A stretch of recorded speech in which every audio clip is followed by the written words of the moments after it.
So students, we were discussing about this first step, oocytogenesis. Okay, oocytogenesis is followed by this ootidogenesis, where the primary oocyte is formed first. Okay, so how this number is established? We were discussing the numbers. तो होता यह है कि at the end of this third trimester, nearly 7 million primary oocytes are formed. 7 million primary oocytes are formed. Mute करो, कौन है?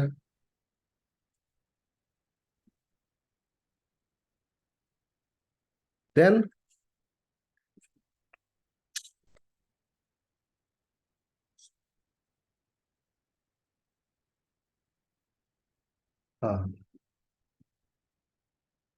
so ये 7 million primary oocyte किस वजह से बने?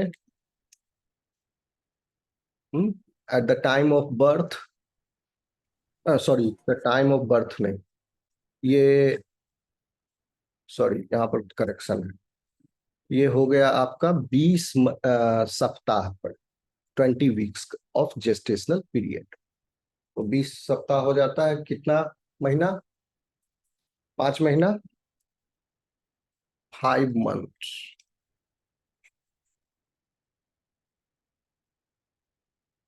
of gestation.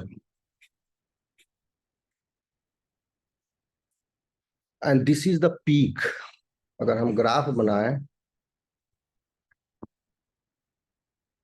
तो इसमें अगर नंबर है उस साइट का नंबर और ये दिस इज टाइम, तो सेकेंड मंथ ऑनवर्ड्स यानी 8 वीक के बाद जब एंडोडर्म बन जाएगा, एंडोडर्म जब अभी भी किसी का वीडियो ऑन ज्वाइन नहीं किया,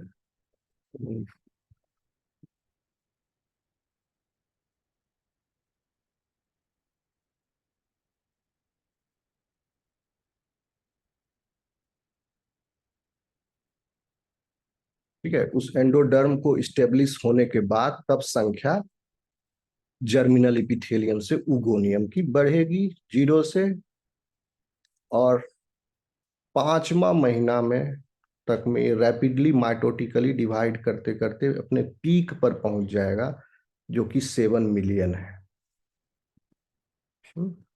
7 मिलियन, और ये हो गया 5 मंथ। उसके बाद संख्या घटती है, ठीक, and it is reduced to 1 million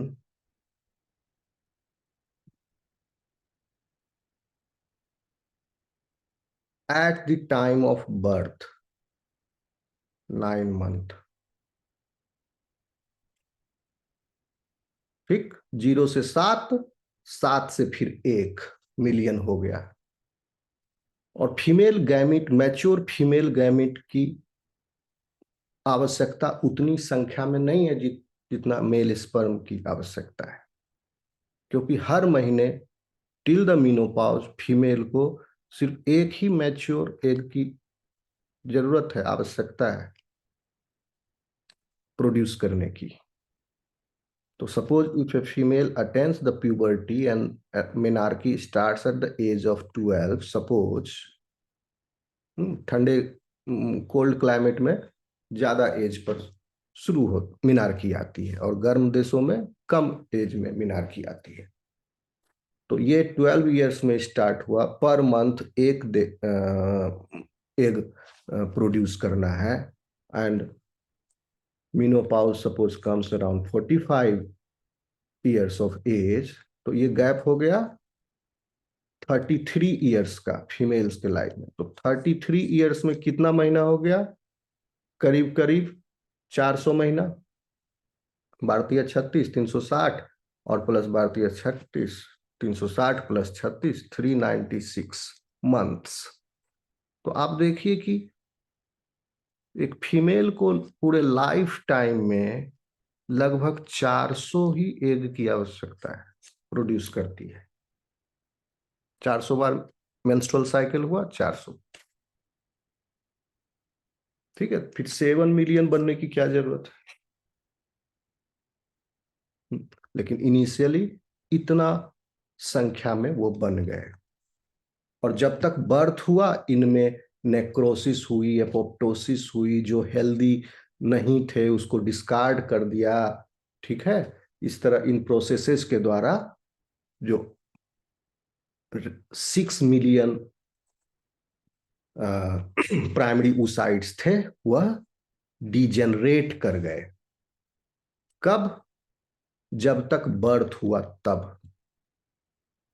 यानी जितने बनने थे उगोनियम, वह 5 महीने के जेस्टेशन पीरियड तक बन गया। अब उगोनियम बनने के बाद प्राइमरी oocyte बनेगा, उगोनियम से प्राइमरी oocyte। बचे 4 महीनों में, इन 4 महीनों में उगोनियम से प्राइमरी oocyte की जर्नी, इन 4 महीनों में 6 मिलियन उगोनियम डिजेनरेट हो गए। इन 7 में से 7 मिलियन उगोनियम में से, और बचा 1 मिलियन उगोनियम बन गया प्राइमरी oocyte।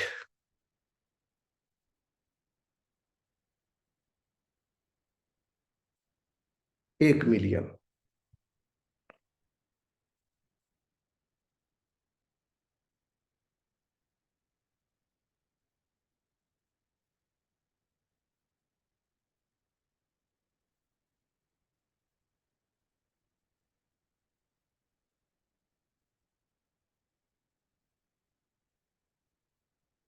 समझ लो अच्छे से, कोई नहीं बताएगा आगे।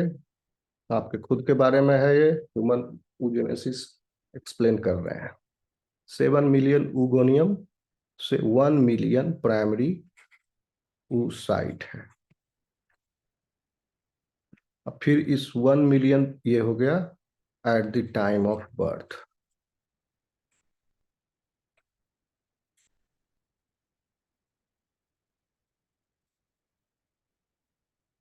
आवश्यकता कितने की है? सिर्फ 400 की। ओके। और ये 1 मिलियन पर ओवरी है, ये भी ध्यान रखना। दोनों ओवरी मिला के डबल हो जाएगा।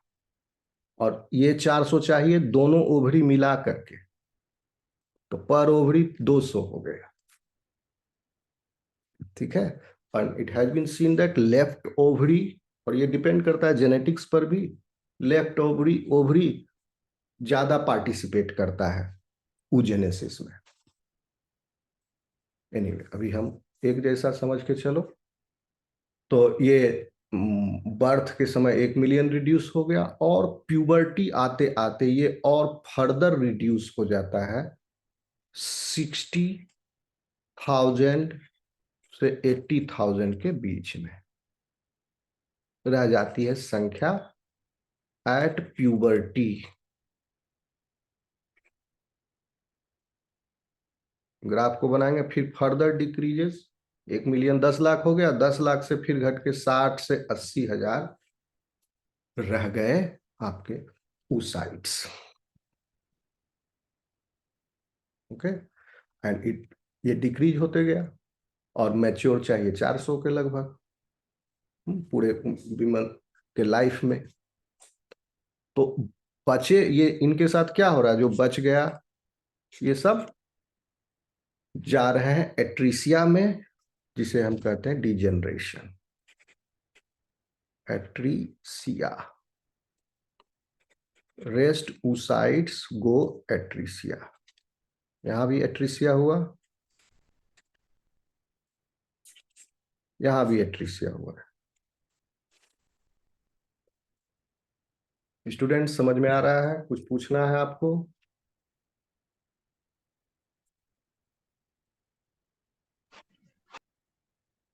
तो आप देख रहे हैं कि मेल में इनफाइनाइट है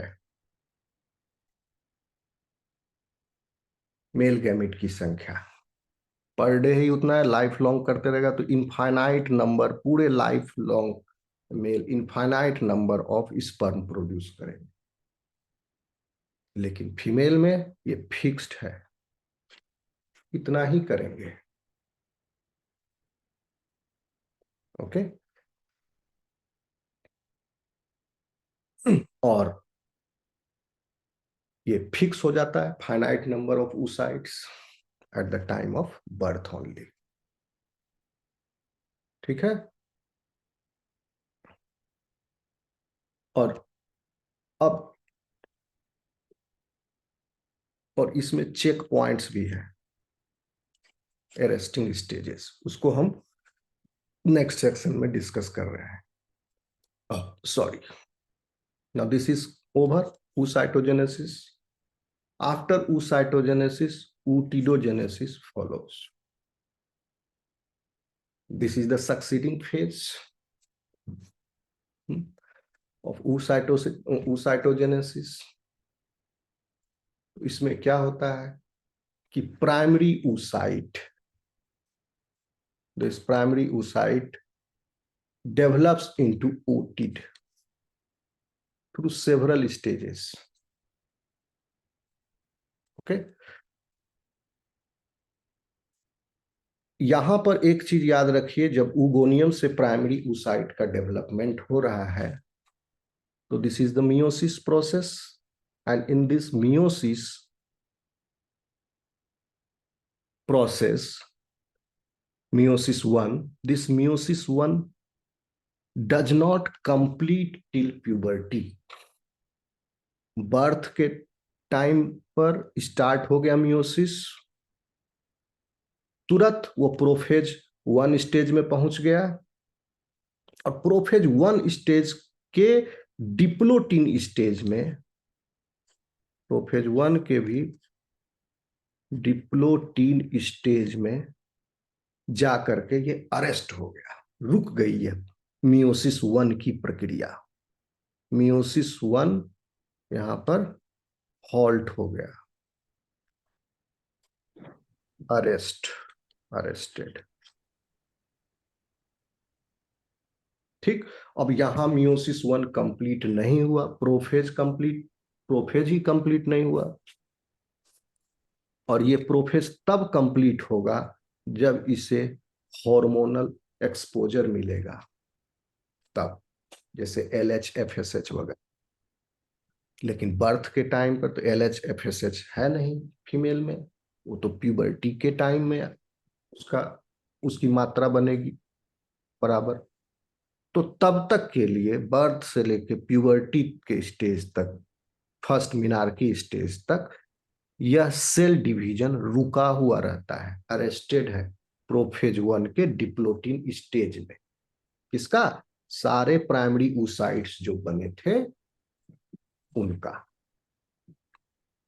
ठीक है, आ रही है बात स्टूडेंट समझ में? Yes sir. Yes sir. Yes sir. 7 million oogonium चला मियोसिस 1 के लिए। ठीक है, उन 7 मिलियन में से 1 मिलियन स्टॉप हो गया प्रोफेज 1 तक के डिप्लोटीन स्टेज में आकर अरेस्ट हो गए। अब इसके पीछे एक अलग मैकेनिज्म है, उसमें हम नहीं जाएंगे कैसे अरेस्ट होता है। Basically this is cyclic AMP dependent signalling. बस इतना जान लो अभी के लिए। 1 मिलियन अरेस्ट हो गया, 6 मिलियन का हो गया डिजेनरेशन। अब 1 मिलियन अरेस्टेड है टिल प्यूबर्टी, और अरेस्टेड भी है, साथ ही साथ 1 मिलियन में से जो कमजोर है, वीक है, कोई डिफेक्ट है, वो सबको ओवरी के अंदर उसका एलिमिनेशन हो रहा है, डिजेनरेशन हो रहा है। और till the time of puberty 60 से 80 हजार हेल्दी अच्छे वाले एग बच गए। और ये 60 से 80 हजार भी अरेस्टेड है। ठीक है, जब तक प्यूबर्टी स्टार्ट नहीं होगा, अब यहाँ से जर्नी आगे नहीं बढ़ेगी। यानी ये सारे अरेस्टेड तो पहले थे 1 million oocyte eight the time of birth, 7 million बना था, 6 मिलियन अरेस्ट होने से पहले ही आउट हो गया सीन से। अब 1 मिलियन अरेस्ट हुआ, प्यूबर्टी आ रहा है 12 साल तक के एज में, तो 12 साल तक ये अरेस्टेड रहेगा 1 मिलियन। और उस 1 मिलियन में भी के अंदर और प्रक्रिया होगी, गेस्ट आने वाला है, घर का साफ सफाई हो रहा है, यानी अंदर डीएनए डैमेज रिपेयर मैकेनिज्म चल रहा है। जो वीक है, अनरेस्पॉन्सिव है, उसको निगेटिवली सेलेक्ट कर दिया जा रहा है, यानी आउट कर दिया जा रहा है, डिजेनरेट कर दिया जा रहा है। एग के अंदर ही जो हेल्दी वाले, अच्छे वाले एग, प्राइमरी oocyte 60 से 80 हजार बचे और अरेस्टेड हैं, वह प्यूबर्टी की स्टेज तक पहुंच जाते हैं। आया स्टूडेंट इतना समझ में? Yes, Yes, sir. sir. Okay. Yes, sir. Next step है कि अब इस हॉल्टेज स्टेट के डेवलपमेंट को, जो ये हॉल्टेज है, इसे हम डिक्टाएट भी कहते हैं। डिक्टाएट स्टेज। डिक्टाएट बोलने का मतलब है कि primary oocyte arrested eight diplotene of prophase 1 of meiosis 1 before puberty and after menarche, these arrested cells then continue to develop। क्योंकि मिनार्की आने के बाद अब हार्मोन, फीमेल हॉर्मोन्स जो हैं वो इन्हें प्राप्त होने लगेंगे, इस गोनाड को। Okay, under pituitary control. So अब यह डेवलप करेंगे फर्दर, और उस हार्मोन की वजह से यह अरेस्ट छूटेगा, जो अरेस्ट था, और प्रोफेज पहले कंप्लीट होगा। ठीक है। सो meiosis 1 of ootidogenesis, it begins during embryonic, just after the birth, और ड्यूरिंग बर्थ। आप कहें meiosis 1 of ootidogenesis starts during birth, but it halts at diplotin stage of prophase 1 until the puberty। okay,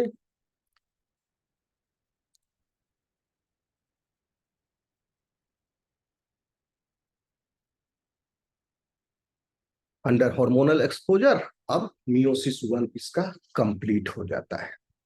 और meiosis 1 complete होने के बाद secondary oocyte का formation होता है, जो कि हैप्लॉइड है, क्योंकि meiosis 1 रिडक्शनल डिवीजन है। 43 क्रोमोसोम में से आधे आधे 23 अलग अलग हो गए, हैप्लॉइड हो गई, रिडक्शन हुआ।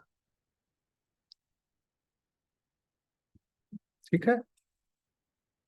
Now immediately after this meiosis 1, this haploid secondary oocyte initiates with meiosis 2। हालांकि ये प्रोसेस भी आगे जाके हॉल्ट कर जाता है। ठीक है, यानी इस पूरे मियोसिस प्रक्रिया में दो जगह स्पीड ब्रेकर है। एक meiosis 1 में 12 साल का अरेस्ट है, और meiosis 2 में लगभग 1 महीने का अरेस्ट है। ठीक, कैसे? क्योंकि सेकेंडरी oocyte बनने के बाद meiosis 2 जब कंप्लीट होता, प्राइमरी oocyte बनने के बाद जब meiosis 2 में वो प्रोसीड किया, तो यहां पर अरेस्ट है। क्योंकि ह्यूमंस में मियोसिस कंप्लीट होता है फर्टिलाइजेशन के बाद। सेल डिवीजन चल ही रहा है, और सेल डिवीजन चल होते होते अपने आखिरी स्टेप में है सेल डिवीजन का, और कंप्लीट नहीं हुआ है सेल डिवीजन, मियोसिस। मियोसिस 2 के मेटाफेज स्टेज में है अभी वो, मेटाफेज 2 में। और उस समय और वो टाइम होता है फर्टिलाइजेशन का। मेटा मेटाफेज 2 में के स्टेज पर यह मियोसिस 2 अरेस्ट हो जाता है। ठीक, कैसे? क्योंकि प्राइमरी ऊसाइट बनने के बाद अब यहां पर हो क्या रहा है, इसके सराउंडिंग में ग्राफियन फॉलिकल के अंदर ऊसाइट, प्राइमरी ऊसाइट डेवलप हो रहे हैं। मियोसिस 1 कंप्लीट हुआ और मियोसिस 2 स्टार्ट हो गया इस। ठीक, और मियोसिस 2 स्टार्ट हुआ, मेटाफेज पर आकर के हॉल्ट हो गया 2 पर। और उसी समय एलएच हार्मोन के सर्ज में ओव्यूलेशन हो जाता है। जिस समय ओव्यूलेशन हुआ, एग रिलीज हुआ, वह मियोसिस 2 के मेटाफेज 2 में अरेस्टेड है, उसका सेल डिवीजन उस समय। और जैसे फर्टिलाइजेशन हुआ, मेटाफेज 2 अरेस्ट ओवर हो जाता है और मियोसिस 2 कंप्लीट हो जाता है। यह कैच है, इसको समझोगे आप? समझ में आया स्टूडेंट्स ये पॉइंट आपको? Yes, sir. Yes, sir. Primary Yes, oocyte, sir. ठीक है। Yes, sir. ऊसाइट, मियोसिस 2, फिर से रिपीट कर दे रहे हैं। प्राइमरी ऊसाइट जो ये बचे हुए थे, प्यूबर्टी जब अचीव हो गई, उसके बाद हार्मोन के इन्फ्लुएंस में यह मियोसिस 2 की तरफ प्रोसीड करता है। लेकिन मियोसिस 2 की तरफ प्रोसीड करने के बाद अगर सोचो कि ये सारे के सारे एग मैच्योर हो जाएं, तब खत्म हो जाएगा एक ही महीना में सारा एग फीमेल के ओवरी से ना, सब मैच्योर हो गया। फिर फ्यूचर के लिए, नेक्स्ट मंथ के लिए, क्योंकि फिक्स है अमाउंट, जितना बनना था बन गया बर्थ तक, इसको हर महीना एक एक एक एक एक एक करके खर्च होना है। तो ये सेकेंड वाला जो अरेस्ट है वो उसी के लिए है। ठीक, तो उनमें से हार्मोन के प्रभाव में इसमें से इन 60,000 से 80,000 प्राइमरी ऊसाइट्स में से कुछ फ्यू हंड्रेड उस हार्मोन के इन्फ्लुएंस में मियोसिस 2 की तरफ प्रोसीड करेंगे और मियोसिस 2 पर आकर के अरेस्ट हो जाएंगे, रुक जाएंगे। तब तक जब तक फर्टिलाइजेशन ना हो। और मियोसिस 2 पर अरेस्ट होने के बाद उन फ्यू हंड्रेड ग्रोइंग ऊसाइट्स में से सिर्फ एक, और रेस्ट जो है डिजेनरेट कर जाएंगे, और वह एक भी जो रिलीज होने वाला है आगे, वह खुद भी अरेस्टेड है। तो उनमें से एक ल्यूटिनाइजिंग हार्मोन के इन्फ्लुएंस में ओव्यूलेट करेगा। ओव्यूलेशन हुआ, उस समय भी वह अरेस्टेड है। समझ रहे हो बात को? इन 60,000 में से, 60,000 में से कुछ 100 हार्मोन के इन्फ्लुएंस में आगे के लिए प्रोसीड करेंगे मियोसिस 2 में, और मियोसिस 2 के मेटाफेज 2 पर स्टॉप हो जाएगा उसका डेवलपमेंट। फिर उन 100, कुछ 100 में से उनकी छटाई होगी, एक जो बेस्ट होगा वह सेलेक्ट होगा, बाकी डिजेनरेट हो जाएगा। जो बेस्ट सेलेक्ट हुआ वो ओव्यूलेट होगा, एग, ठीक है। वह एग एवुलेट जब हुआ तब भी वह मेटाफेज 2 में ही अरेस्टेड है। तो इस प्रकार से एक फीमेल गैमिट इंश्योर किया जा रहा है कि सिर्फ एक ही फीमेल गैमिट मैच्योर करे, क्योंकि फर्टिलाइजेशन इंटरनल है, डेवलपमेंट इंटरनल है। अगर एक से ज्यादा ओवरी मैच्योर करने की टेंडेंसी बनी रहती तो ह्यूमंस में एक्चुअली ये तो जनरल है, एक बच्चा होता है, अंडर एक्सेप्शनल कंडीशन 2, 4, 6, 8 भी हो सकते हैं, लेकिन ह्यूमंस में ज्यादातर ट्विंस एंड ट्रिपलेट्स, क्वाड्रुप्लेट्स, पेंटाप्लेट्स, ये सब जो है वह मोनोजाइगोटिक है, यानी एक ही एग की संतान है वो। आफ्टर फर्टिलाइजेशन एक जायगोट का अगर एक्सीडेंटली क्लीवेज हो गया, दो दो बन गए, तो ट्विंस हो जाएगा। और बहुत रेयर केस में यह डायजाइगोटिक ट्विन, ट्राइजाइगोटिक ट्विन देखने को मिलता है। कभी कभी दोनों ओवरी से ओव्यूलेशन हो गया। नियम यही है कुदरत का कि एक टाइम पर एक ही ओवरी से ओव्यूलेशन होगा। ठीक है, कुछ हार्मोन में गड़बड़ी हो जाने की वजह से या कोई और अदर फिजियोलॉजी में मैकेनिज्म में डेविएशन होने की वजह से हो सकता है एक से ज्यादा ओवरी ओव्यूलेट कर जाए। तो एक से ज्यादा, क्योंकि स्पर्म प्लेंटी है, अगर उसको एक से ज्यादा ओवरी एग मिलेगा मैच्योर, तो वो उतने जायगोट बन जाएंगे। समझ रहे हो बात को आप स्टूडेंट्स? तो इसीलिए एक जायगोट को इंश्योर करने के लिए, ताकि वह एक जायगोट को प्रॉपर न्यूट्रिशन मिले, प्रॉपर डेवलपमेंट का एनवायरनमेंट मिले, कि बॉडी का भी लिमिट है। अब देखिए व्हाट हैपेंस नेक्स्ट। मियोसिस 2 के मेटाफेज पर अरेस्टेड है, ओव्यूलेट हो गया। If the egg is fertilised, if the female is copulated and if it get fertilized, then meiosis 2 completes. Otherwise, meiosis 2 does not complete. If the egg is not fertilized, then that egg gets degenerated and discarded from the body in the menses. तो कहने का मतलब हुआ, अगर एक female के दो संतान है अगर, तो उस फीमेल के लाइफ टाइम में सिर्फ 2 बार ऊजेनेसिस कंप्लीट हुआ। समझे बात को? अगर एक फीमेल को कोई संतान नहीं है, भले ही मियोसिस हो रहा है, ऊजेनेसिस हो रही है, लेकिन कंप्लीट नहीं हो रहा है, क्योंकि कंप्लीट तभी होता है जब फर्टिलाइजेशन होता है। समझ रहे हो बात को? यानी जितना बच्चा उतना ऊजेनेसिस हुआ, लेकिन मेल के केस में ऐसा नहीं है, प्रतिदिन स्पर्मेटोजेनेसिस कंप्लीट होते रहता है। Are you getting?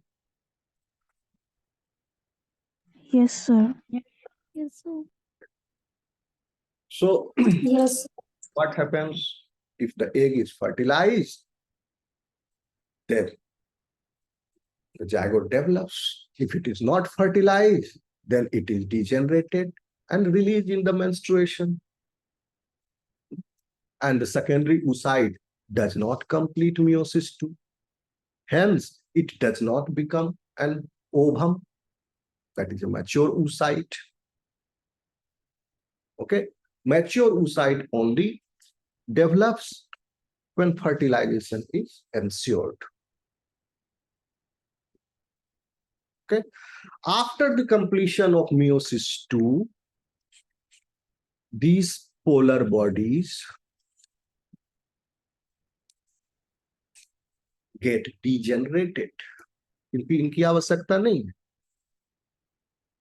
and polar bodies are very small in size. और इस oogenesis की प्रक्रिया के साथ सिंक हुआ है फॉलिक्यूलोजेनेसिस की प्रक्रिया। ये उसके साथ सिंक्रोनसली चल रहा है oogenesis के साथ। oogenesis में भी ऊटिडोजेनेसिस, ऊटिडोजेनेसिस बर्थ के बाद हो रहा है। oogenesis के 2 भाग, oocytogenesis एंड ऊटिडोजेनेसिस। oocytogenesis बर्थ के पहले और बर्थ के बाद ऊटिडोजेनेसिस। ओके, तो दोनों पोलर बॉडीज आप कहोगे 3 पोलर बॉडीज की बात किए थे, तो देखो ये फर्स्ट डॉटर सेल जो बना, फर्स्ट पोलर बॉडी जो बना, इसको भी डिवाइड होना था, तब ना 2 पोलर बॉडी बनेगा। जैसे एक सेल चला, अनइक्वल डिवीजन हुआ,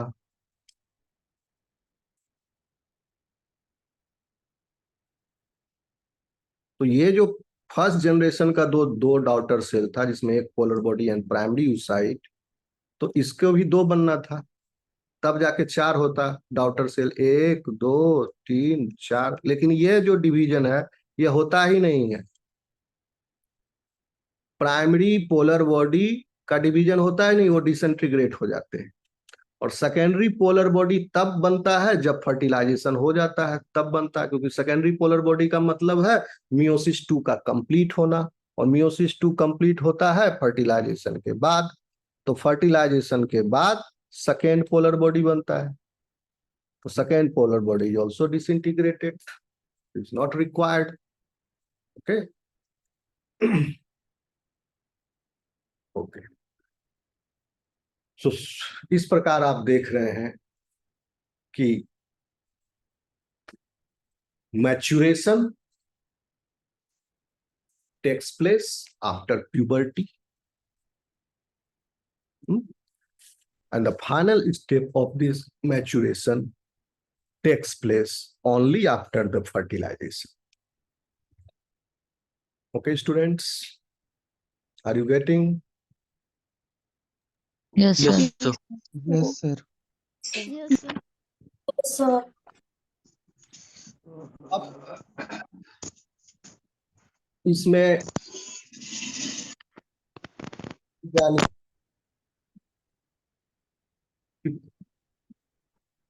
ओवरी का एज, बॉडी का एज बढ़ रहा है, ओवरी की भी बढ़ रही है, and the genes are responsible for this. There is ovarian aging seen in females. Ovarian ageing के फलस्वरूप हर महीने ओवरी का जो सप्लाई है, रिजर्व है, मान लो ओवरी है, रिजर्व है इसमें, at the time of birth 1 million था reserve, at the time of puberty 60 से 80 हजार रह गया। अब इसके बाद इसमें हर महीने एक को निकालने के चक्कर में कुछ 100 मिल करके आगे बढ़ेंगे इस पूल में से, फ्यू हंड्रेड्स, उस फ्यू हंड्रेड में से सिर्फ एक सेलेक्ट होगा। तो हर महीने इस ओवरी की सप्लाई का रिजर्व, ठीक है, किस स्टेज पर, प्राइमरी यूसाइट के स्टेज पर डिप्लीट होते रहता है विथ ग्रोइंग एज। इसीलिए फीमेल्स का शादी जल्दी कर देता है, डिप्लीट होते रहता है। जैसे जैसे उम्र बढ़ती जाएगी, ovarian supply will keep on decreasing,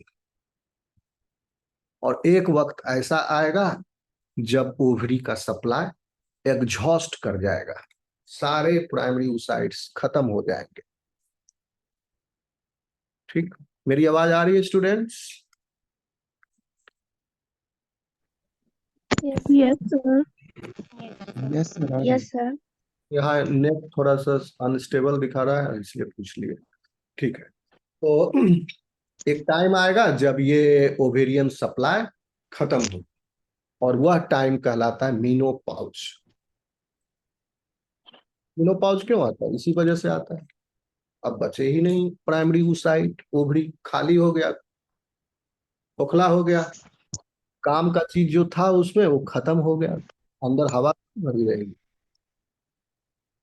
खाली होने के बाद, खाली होने के बाद उन जगहों को फिल करने के लिए फाइब्रॉइड टिश्यू बनते हैं। ठीक है, जैसे ओवरी में धीरे धीरे फाइबर बढ़ता जाएगा, जैसे जैसे खाली होते जाएगा। आप सुने होंगे ओवेरियन सिस्ट, ओवेरियन सिस्ट का फॉर्मेशन, ट्यूमर का, फाइब्रॉइड का नाम सुने, तो ये सब खाली जगहों को भरे हुए हैं। सिस्ट तो एक्चुअली होता है Graafian follicle, deceased Graafian follicle. Okay, इनको ऑपरेट करके हटाया जाता है, नहीं तो ये डेंजरस हो जाते हैं फॉर विथ टाइम। तो मेनोपॉज के बाद ovary becomes functionless. Okay, so this is ovarian aging। और इसके लिए दो प्रोटीन है जो कि रेस्पॉन्सिबल है, और उसका जीन जो है वो, एक का नाम है एटीएम, याद रख सकते हो, एटीएम आसानी से याद हो जाएगा। इसका एटीएम का फुल फॉर्म है एटेक्सिया, और टी से हम भूल रहे हैं, कुछ है।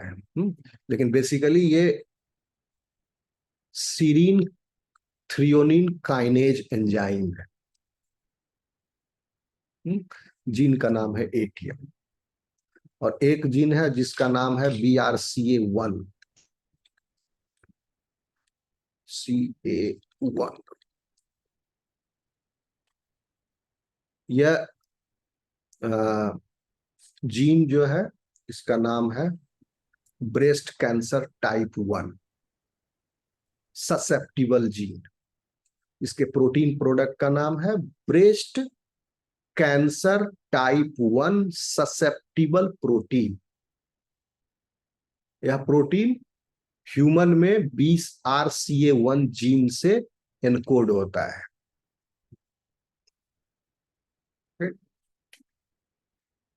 यह ट्यूमर सप्रेसर जीन भी है। इस जीन में म्यूटेशन हो जाने की वजह से फीमेल्स में ब्रेस्ट कैंसर डेवलप होता है। ठीक है, in males the prominent cancer type is prostate, in females prominent cancer type is breast.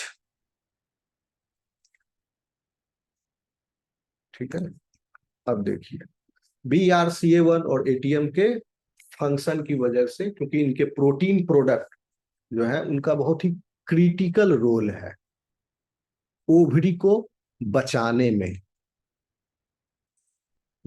Ovary को एजिंग से बचाने में।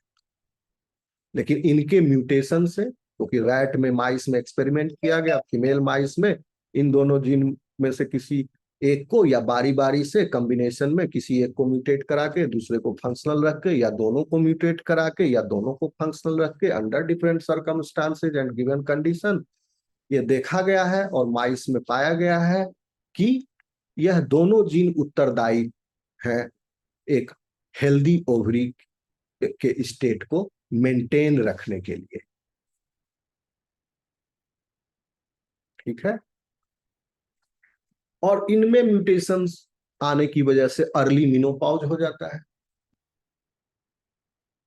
ठीक है, और इनमें अगर म्यूटेशन नहीं भी हुआ तो भी मेनोपॉज तो आएगा ही, क्योंकि प्राइमरी oocyte रिजर्व डिप्लीट हो जाना है एक दिन 45 साल 40 साल की उम्र में। ठीक है, तो हाँ, ये देखा गया है कि रेट अलग हो सकता है।